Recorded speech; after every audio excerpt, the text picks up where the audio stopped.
Hay un poema de la poetisa francesa Marie Laurencin. Se titula La mujer olvidada. Señoras, por favor, escuchen con atención. Más desafortunada que una mujer aburrida es una mujer triste.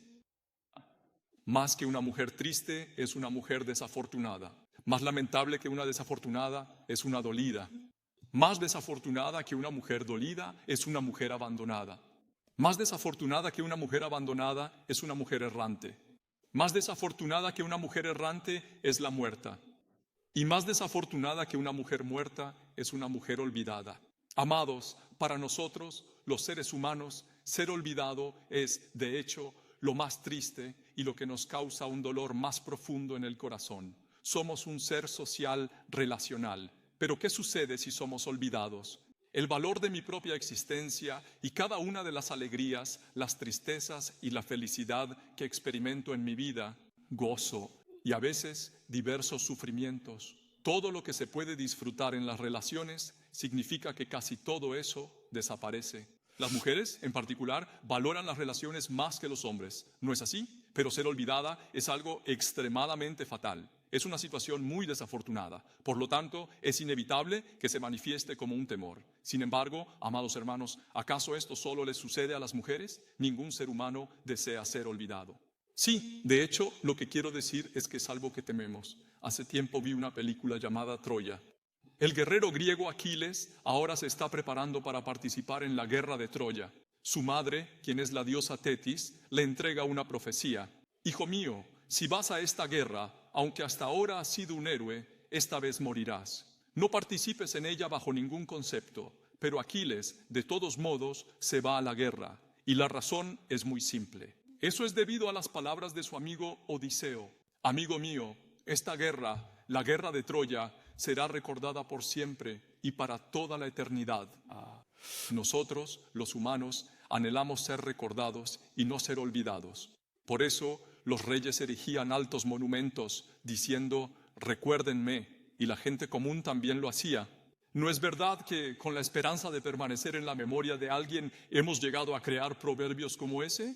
El tigre al morir deja su piel y el hombre al morir, ¿qué deja? Su nombre. Hay una flor llamada No me olvides. Es bastante hermosa. En español, su nombre es No me olvides. Su nombre en inglés es Forget Me Not. Forget Me Not. No me olvides. Eso es precisamente lo que significa Forget Me Not. Ese es el nombre en inglés de la flor No me olvides. Y esto tiene su historia. En la Edad Media, un caballero alemán llamado Rodolfo, mientras paseaba con la mujer a la que amaba, se encontró junto a la orilla de un río caudaloso donde florecían estas hermosas No me olvides. ¡Qué bonitas son! Por aquella mujer a la que tanto admiraba y amaba, él descendió a aquel lugar tan peligroso para arrancarla, pero la fuerte corriente lo arrastró sin remedio. Y aunque luchó con todas sus fuerzas para salir, no pudo lograrlo. Reuniendo sus últimas fuerzas, le arrojó la flor No me olvides a la mujer y justo antes de sumergirse en el agua, sus últimas palabras fueron No me olvides, forget me not. Por eso, en el mundo de habla inglesa y también en alemán, tiene el mismo significado. Forget me not, no me olvides. Eso mismo se convirtió en el nombre de la flor. Reflexionen un poco, sálvenme, ayúdenme por favor. Sálvenme. Bien podría haber dicho esto en su último instante, ¿no? Pero dijo, forget me not, no me olvides. El ser humano como existencia no desea ser olvidado en absoluto. Es un ser que anhela ser recordado y permanecer en la mente y el corazón de los demás. Ahora bien, hay algo mucho más importante que el simple hecho de ser recordado. ¿Por quién eres recordado? Esa es la cuestión. ¿Por quién? En primer lugar, podemos ser recordados por las personas. ¿Qué ocurre cuando una persona nos recuerda? Se le rinde honor y se le exalta. También se erigen monumentos o se componen canciones para rememorar a las personas que recordamos con afecto. Hace algunos años visité Nueva York y fui a ese lugar donde ocurrió el atentado, lo que llaman la Zona Cero. ¿Acaso no recuerdan con claridad cómo en lo alto de las Torres Gemelas los terroristas estrellaron un avión, quedando éstas envueltas en llamas y desplomándose? En esa Zona Cero, el lugar exacto donde cayeron las Torres Gemelas, se construyó el Museo del 11S. Pero en realidad no es que lo construyeran de cero. Como pueden ver en la imagen, el sitio donde se desplomaron aquellos dos rascacielos gemelos permanece exactamente como estaba. Se dejó la huella tal cual, fue planeado de esa manera, fue construido de esa manera. Todo el museo se edificó así. Está bajo tierra, excavaron todo el subsuelo y construyeron el museo allí en la parte de abajo. Así que al preservar este lugar nos decimos, nunca lo olvidemos. Esto es precisamente lo que los estadounidenses se están recalcando unos a otros. Bajas por la escalera mecánica y al entrar, las trágicas situaciones que ocurrieron ese día han sido recreadas exactamente como sucedieron. De hecho, en aquel momento, cuando el avión impactó violentamente, se vio completamente envuelto en llamas y se balanceaba justo al borde del colapso. La gente, al no funcionar ni los ascensores ni las escaleras mecánicas, bajaba corriendo por las escaleras de emergencia, por los pasillos de emergencia. Tomaron ese piso completo, lo desmontaron meticulosamente y lo instalaron en un rincón específico de la parte subterránea. Y junto a eso conectaron fotos de personas que saltaban, tan reales que uno piensa, eso pasó aquí, así fue como ocurrió. También se instaló allí mismo la estructura de acero, retorcida como si fuera un caramelo de goma, e incluso los camiones de bomberos destrozados también fueron expuestos, tal cual varios de ellos. Y al entrar en una sala, dentro de esa sala, lo que se encontraba era el número de víctimas fatales de los ataques del 11 de septiembre fue de 2.977 personas. Es posible escuchar las grabaciones de voz de la mayoría de las víctimas, conocer sus profesiones y las razones por las que se encontraban en ese lugar en el momento del suceso. También las palabras de homenaje que dejaron sus familiares de las víctimas. Solo con tocar el botón, al presionar el nombre, todo esto se proyecta exactamente allí. Todo esto sale en pantalla, se oye y se ve. Y al presenciarlo me dije, vaya, esta gente estadounidense es admirable. Parecen informales, pero ¿qué pasa? Cuando esta gente se decide a hacer algo, wow, son verdaderamente meticulosos. No pude evitar pensarlo. La clave es recordar, ¿verdad? Hermanos, de esta manera podemos ser recordados por las personas. Pero además hay otro recuerdo distinto. Este recuerdo. Hay un recuerdo que trae resultados asombrosos, incomparables a ser recordado por la gente. Y eso es precisamente ser recordado por el Señor. Ser recordado por Dios. El caso de Noé es un gran ejemplo de ello. Leamos juntos el versículo 1 del pasaje. Comencemos. Y se acordó Dios de Noé y de todos los animales y todas las bestias que estaban con él en el arca, e hizo pasar Dios un viento sobre la tierra y disminuyeron las aguas. Amén, hermanos, el juicio del gran diluvio. Durante 40 días llovió sin interrupción, de forma incesante, en cantidades descomunales. Caía como si baldes de agua fueran arrojados sin parar desde el cielo, como si éste se hubiera resquebrajado. Si lloviera intermitentemente por una semana y el tiempo siguiera mal, uno se deprime y se siente mal, ¿verdad? Durante 40 días, sin detenerse un instante, la lluvia caía a cántaros, las aguas subterráneas brotaron y tsunamis y maremotos azotaron sin parar, hasta que toda la superficie de la tierra quedó bajo el agua. Solo Noé, su familia y los animales que estaban en el arca sobrevivieron. Todos los seres vivos de la tierra, exceptuando los peces, fueron aniquilados. Y después de 150 días, Dios se acordó de Noé y de todos los animales que estaban en el arca. Se acordó de ellos. ¿Y qué acontecimiento ocurrió entonces? Dios hizo que el viento soplara sobre la tierra. Un viento increíblemente fuerte que sopló con fuerza. Hizo que soplara sobre la faz de la tierra y el agua que la cubría. No es que el agua se secara por el soplo del viento, sino que el viento sopló con una fuerza tan inmensa que las aguas fueron empujadas de vuelta al océano.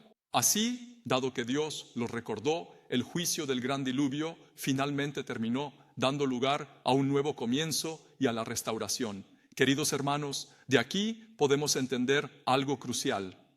Claro, si Dios se acuerda de nosotros, nuestras vidas también pueden ser restauradas. Si Dios se acuerda de nosotros, su gracia descenderá sobre nuestras vidas. Si Dios nos recuerda, recibiremos bendiciones. Eso es lo que sucede. Aleluya. Hermanos, la Biblia dice que Dios se acordó de Noé. La palabra hebrea para acordarse es El término significa tener siempre algo en consideración o grabarlo profundamente en el corazón o la mente. Es decir, Dios no se olvidó de Noé, al contrario, siempre lo mantuvo vivo en su recuerdo. Así fue desde el principio y hasta ese momento. Y entonces, en el momento justo y perfecto, Dios actuó a favor de Noé. Así, al terminar el juicio del gran diluvio, llegó la bendición de un nuevo inicio y restauración. Amigos, también hay vidas que Dios olvida, vidas que simplemente olvida. Un ejemplo de esto es que Dios olvida al mundo incrédulo que rechaza a Jesús y se niega a creer hasta el final. A los incrédulos, en términos teológicos, esto se le llama abandono. Abandonar, en el sentido de un perro abandonado, simplemente los desecha. Dios ahora simplemente los abandona, los olvida por completo. Mas hay vidas, como la de Noé, que Dios siempre guarda en su corazón. A esas personas, cuando el tiempo llega, Dios les ayuda, interviene en sus vidas, obra en ellas y la bendición se manifestará. Si te sientes agobiado o tu vida se desmorona, ten por seguro que la solución y la restauración llegarán. ¿Acaso no fue esa la gracia y bendición que recibió Ana? Su adversaria Penina tenía muchos hijos fácilmente y ella afligía a Ana por su esterilidad. ¿Y dónde comienza el fin del sufrimiento de Ana y el inicio de su vida victoriosa?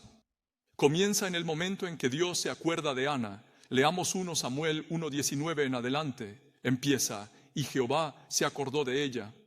Ana concibió y al cabo del tiempo dio a luz un hijo al que llamó Samuel. Amén. Aquí Dios se acordó de Ana.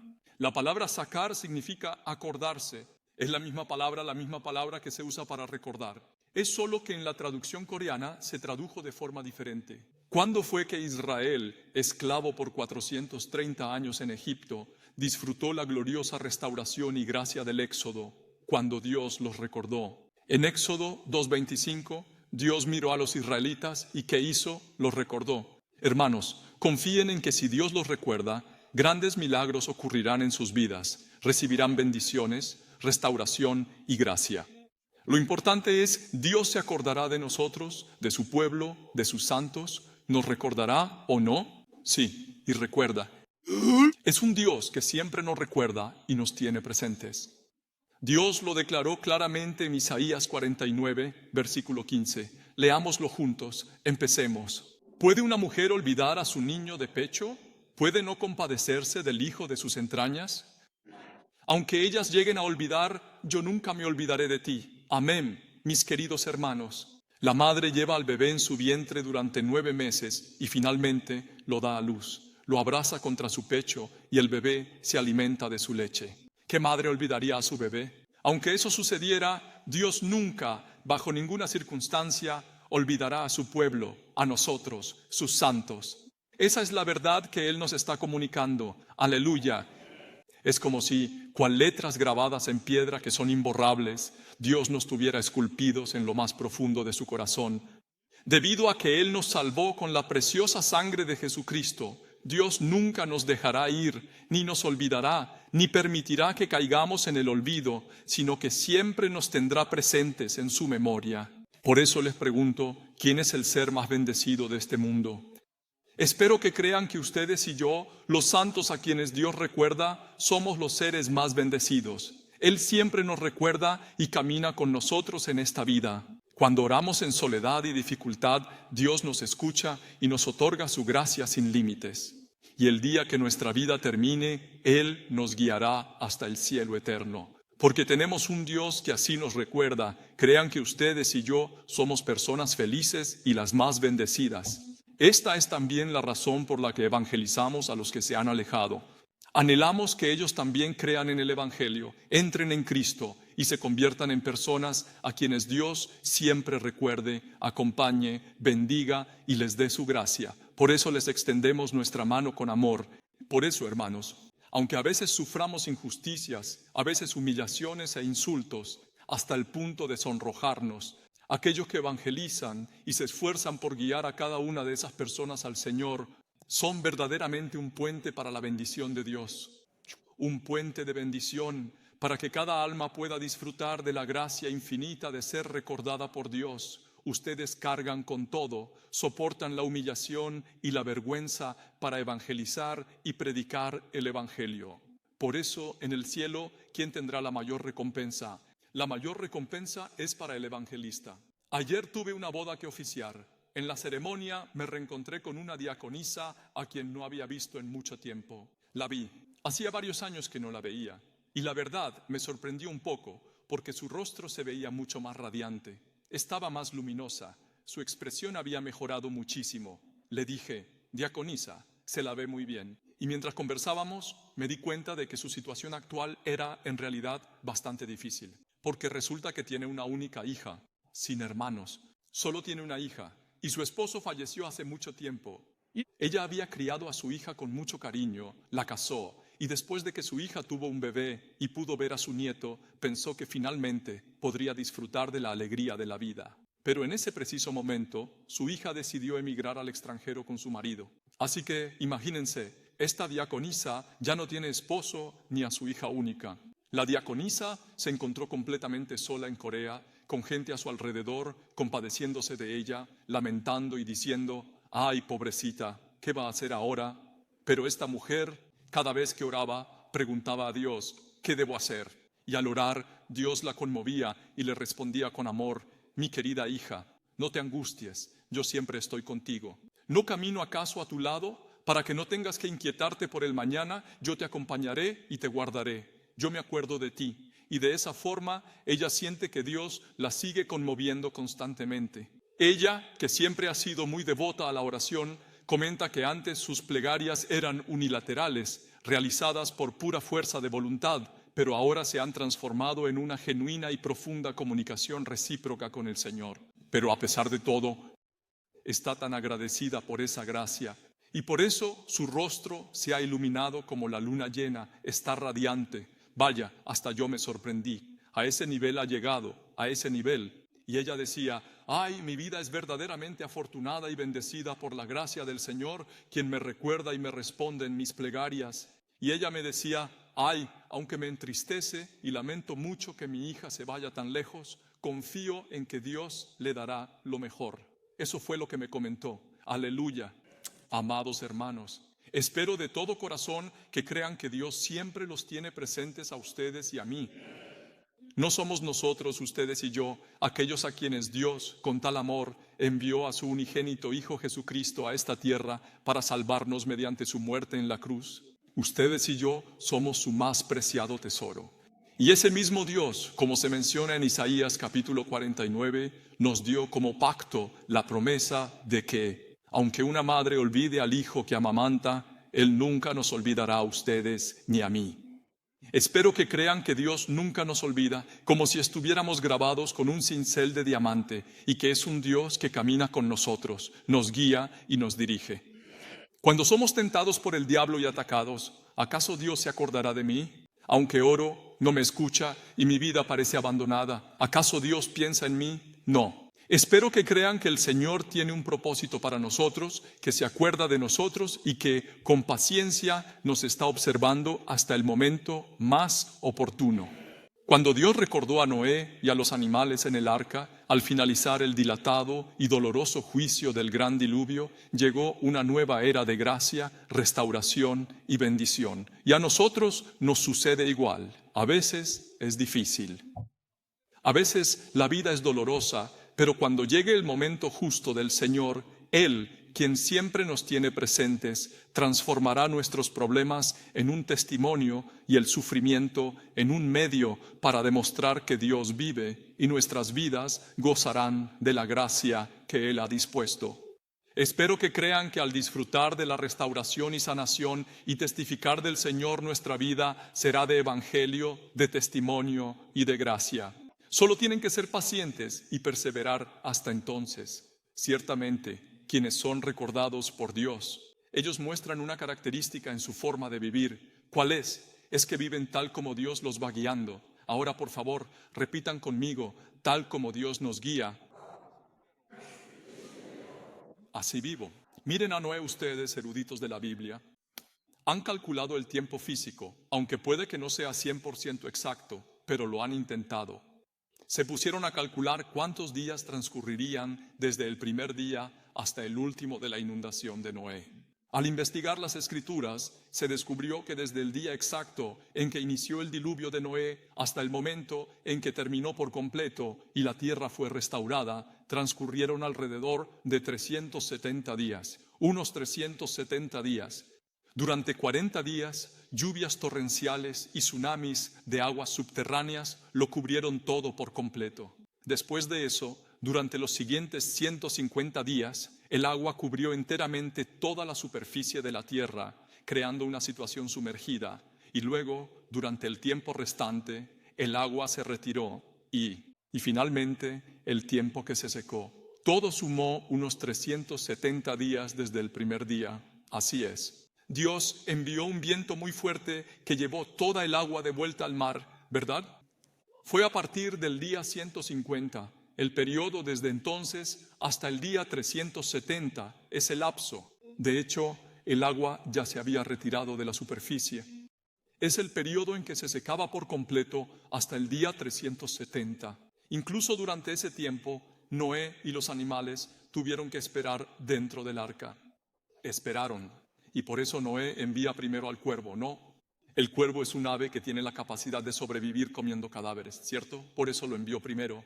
Y resulta que no regresó.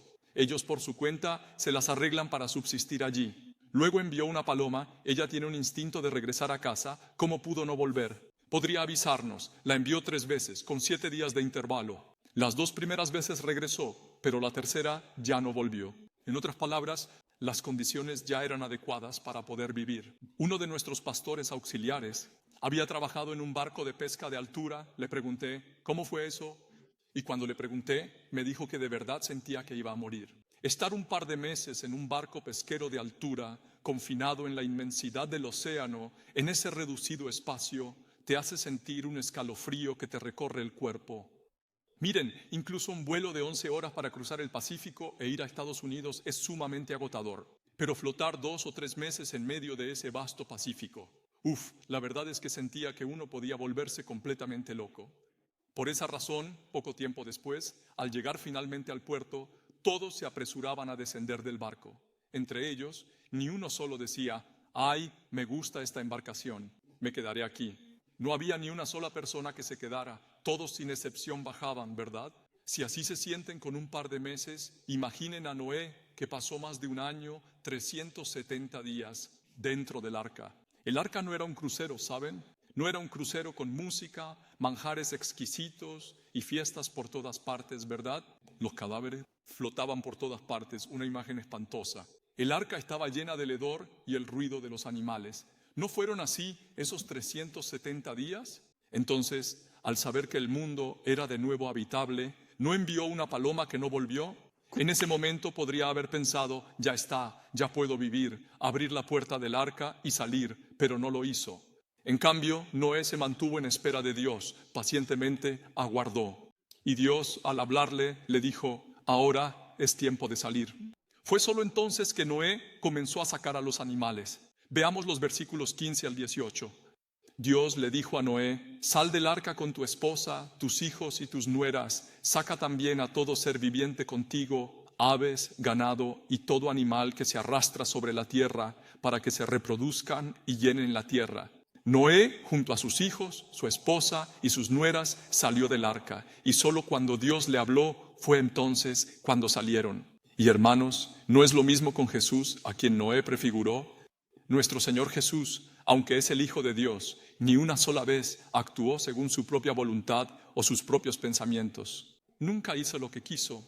Aun cuando ayunó por 40 días y padeció hambre, y aunque el diablo lo atacara de múltiples maneras, ¿no prevaleció él sobre todos esos ataques siguiendo la palabra de Dios? Y al escoger a sus discípulos, si Jesús mismo es Dios y el Hijo de Dios, él podría simplemente haberlos escogido, pero no. Pasó toda la noche orando en vigilia y en comunión profunda con Dios, recibió su dirección, y así fue como eligió a sus discípulos. De esta manera, nuestro Señor Jesús actuó continuamente guiado por la dirección de Dios y obró siempre conforme a su santa voluntad hasta el último instante. Incluso ante la muerte en la cruz, en el huerto de Getsemaní, hasta en ese último momento oró buscando la voluntad de Dios. Y obra así, ¿no? Que no se haga mi voluntad, Padre, sino que se cumpla la tuya. Así es nuestro Señor Jesús, quien de principio a fin actúa según la guía de Dios. Tal es la imagen de Jesucristo. Por ser Él de esta manera, ¿qué le dice nuestro Dios cuando Jesús es bautizado en el río Jordán?